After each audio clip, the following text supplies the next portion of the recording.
할렐루야. 10월 31일 금요일 매일 성경 묵상입니다.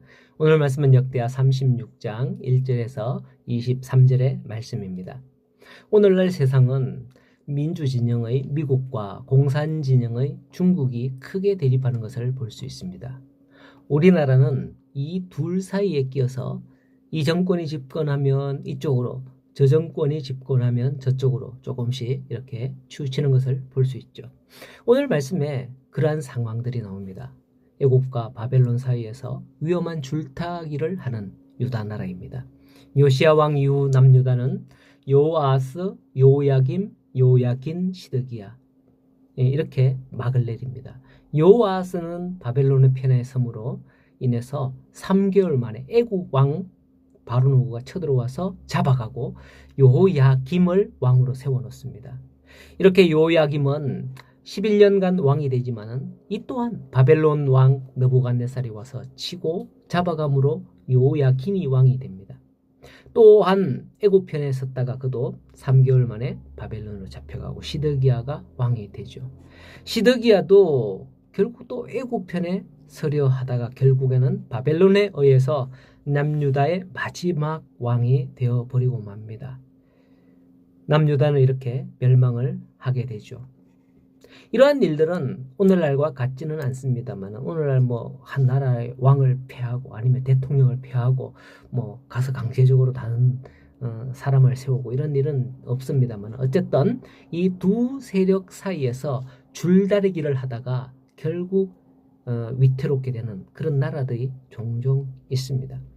앞서 요시야 왕이 선한 왕으로 평가를 받았지만은 이후 등장하는 왕은 모두 악한 왕으로 기록되어 있습니다. 이러한 악한 왕들은 대체로 하나님을 의지하기보다는 그 특징이 보면 주변 강대국들을 의지했다라는 점을 볼 수 있죠. 역대에서도 보면 앞에 왕들도 보면 하나님을 의지하다가 막 기도하고 막 하나님을 의지하다가 세상의 것을 의지하니까 심히 큰 책망을 받기도 했잖아요. 그게 그들의 유익이 될 것 같아도 결국 그들이 의지하는 것으로 인해서 멸망당할 수밖에 없다는 것을 우리는 이 말씀을 통해서 볼 수 있어야 합니다. 물론 세속적인 관점으로 보는 사람들은 강한 힘과 권력을 지닌 나라를 의지하는 게 마땅하지 않냐라고 평가를 합니다. 어쩌면 남유다의 마지막 왕들이 정세의 흐름을 읽지 못하고 자꾸 애국과의 정질인지 뭔지 끝까지 연을 끊지 않으려다가 결국 신흥강국인 바벨론에 의해서 멸망당한 게 아니냐.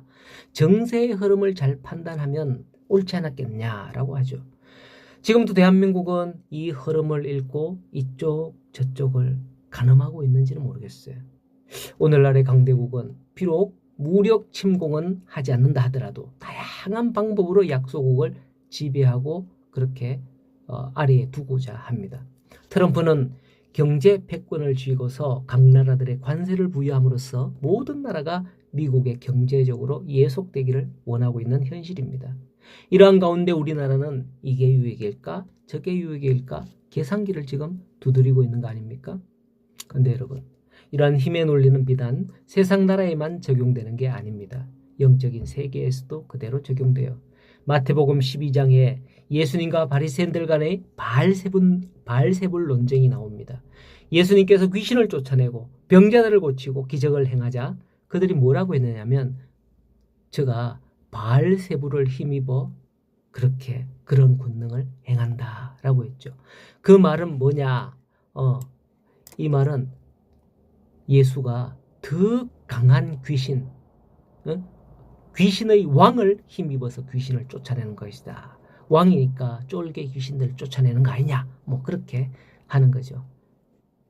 그렇다면 여기서 우리가 알 수 있는 건 영적인 힘이 없다면 사탄의 지배를 받을 수밖에 없다는 거예요. 물론 사탄의 종까지는 되지 않겠지만 왜? 우리 하나님의 자녀니까. 하지만 영적인 힘이 없으면 사탄에게 패할 수밖에 없다는 건 분명한 사실인 거죠. 우리는 영적인 힘을 가져야 되고 영적인 힘을 가지신 예수 그리스도의 이름으로 나아가면 되는 줄로 믿습니다. 오늘날 이 문화와 미디어를 보면 예수의 이름으로 나아가지 않고 사탄의 문화, 사탄을 숭배하는 문화가 알게 모르게 그 속에 스며 있는 것을 알 수가 있어요. 하나님을 믿지 않는 자들은 사탄의 힘 있는 존재로 그렇게 생각하고 있습니다. 그렇기 때문에 사탄을 숭배하면서 사탄의 힘을 얻는다라고 생각을 하는 거죠. 힘의 논리를 돈과 부에 연관시켜 그것을 취하려는 그런 세속 문화들이 참 많습니다. 우리는 이러한 일들을 두고서 경계하고 기도해야 돼요. 우리 K-팝, K-문화가 세계적으로 이렇게 번져가지만은 우리가 그냥 안방에서 뉴스를 통해서 미화하는 것만 듣지 그 진짜 현장에서 그런 것들을 들으면 이거 걱정이 되는 그런 일들 참 많거든요. 우리는 이런 일들을 경계하고 기도해야 됩니다. 본문에서 나타난 남유다의 패망도 마찬가지예요. 지극히 높으신 자가 인간의 나라를 다스린다 했는 그 다니엘 4장의 말씀처럼 역사의 본질을 안다면 유다의 패망을 단순히 인간 세상의 패권 다툼의 결과로 그 정세를 잘못 읽은 결과로만 볼 수 없는 거예요. 지극히 높은 권력을 가지시는 다스리는 자, 하나님의 영적인 인도하심의 결과이며 하나님의 진노의 결과인 것입니다. 그게 그들의 그릇된 판단을 갖도록 할 수 있다는 거죠. 결국 남유다는 시드기야 왕을 마지막으로 멸망하지만은 맨 마지막에 보면 바사 왕 고레스가 예레미야의 예언대로 70년 만에 유다를 포로에서 해방시켜 줍니다. 바사는 페르시아이죠. 한자어로 줄여서 바사 이렇게 적는 걸로 알고 있습니다. 바벨론은 페르시아에 의해서 멸망당하고 페르시아의 왕이 된 고레스가 칙령을 내려서 유대인들을 고국으로 돌아가라 라고 허락하는 거죠. 이 내용을 보면 그냥 페르시아가 주권을 잡고 저절로 또는 우연히 그래 된 것이 아니라 22절에 예레미야의 입으로 하신 말씀을 이루려 했다라고 하는 거죠. 그 말씀대로 되어진다는 그것을 여기서 명시하는 것을 봅니다. 이렇게 하나님께서 다윗의 등불을 끄지 않으시겠다 예언하는 그 말씀을 이어가셨고 다윗의 후손으로 예수 그리스도가 이 땅에 오시게 하는 그러한 것입니다. 혹시 오늘 우리는 이 둘 사이에서 머뭇거리고 있는 게 없는지요? 그러한 일이 있을 때 우리는 어떤 선택을 해야 합니까? 반드시 영적으로 믿음의 선택을 해야 합니다. 오늘도 하나님이 주신 약속을 믿고 나아가는 우리 성도님들이 되셔서 옳은 선택, 옳은 결과가 여러분들 앞에 활짝 열려지기를 간절히 소원합니다. 오늘도 주의 말씀으로 승리하시기를 축복합니다.